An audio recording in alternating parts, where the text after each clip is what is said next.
Hey, David, just one other thing. Juan Soto signing, what it means to this franchise, in your opinion, as a guy who was the core of this franchise for so long. What does it mean not only from a baseball standpoint, but from an image point that the Mets got this player that was the most desirable person during free agency? Yeah, I mean, I think it's huge. And, it doesn't seem like, it seems like the will to win within the organization is incredible. I mean, it's a win at all costs, do whatever you can to win type mentality.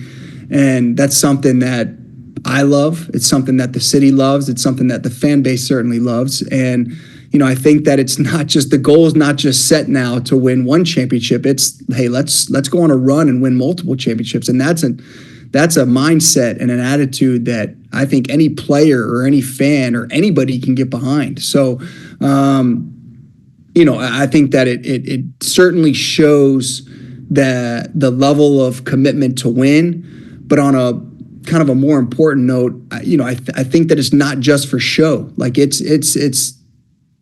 ownership and this front office, they want to put a winning product out there on the field and a product that's going to entertain and win a lot of baseball games. So I couldn't be more excited for 2025. But as a guy who spent his whole career with the Mets, Pete Alonso is still a free agent. What do you think of the process that he's going through? What advice maybe would you give him as he waits for this to come to a conclusion? And how important do you think it is to him to kind of follow in your footsteps and stay with the Mets? I can't answer the last part about what kind of he's thinking. I know that he obviously, it's a different feeling when you're drafted, developed, and playing for the team that gave you your first opportunity. There's a little more, maybe a lot more pride when you put that jersey on every night. And I hope he remembers that and doesn't lose sight of that. With that being said, I've never, ever faulted a player for maximizing his earning potential and, going to try to, make a great living for him and his family. I mean, I can't fault him for that, but at the same time, I remember what hit home big time for me was we were in Atlanta towards the end of Chipper's tenure and seeing like Chipper's emotion and his words, having spent his entire career in Atlanta, it certainly hit home for me. And obviously playing across town from Derek, seeing how much that meant to him.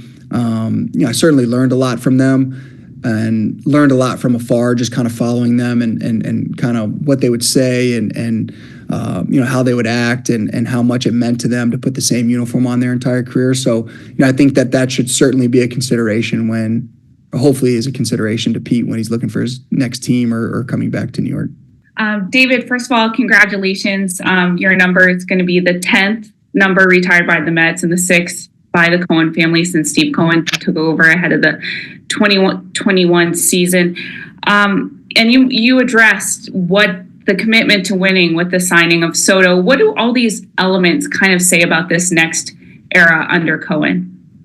Well, it should be a fun ride. The first thing that comes to mind for me is that when you have a front office as good as they've been thus far, and ownership that's willing to certainly go the extra mile to put a winning product out there, those are the types of destinations. That's how the Mets become a destination.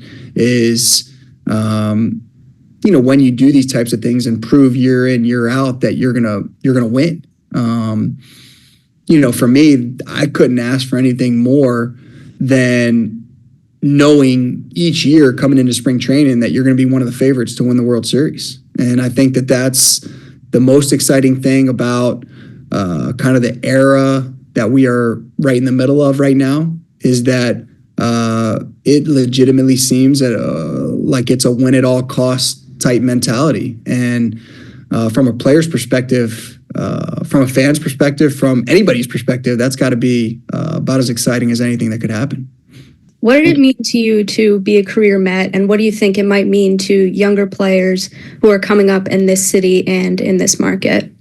Yeah, I mean, it's a great question. And I wish that there was more loyalty. And when I say loyalty, it works both ways. I wish that, like we genuinely, like some of the best times like regular season games that I loved were against Philadelphia, and it was because the proximity of the cities and the fan bases and stuff, but it was also because, you had Jose and I, for years battling Chase and Ryan and Shane and Jimmy and all those Cole and all those guys over there. So, I think that the game could use more of that.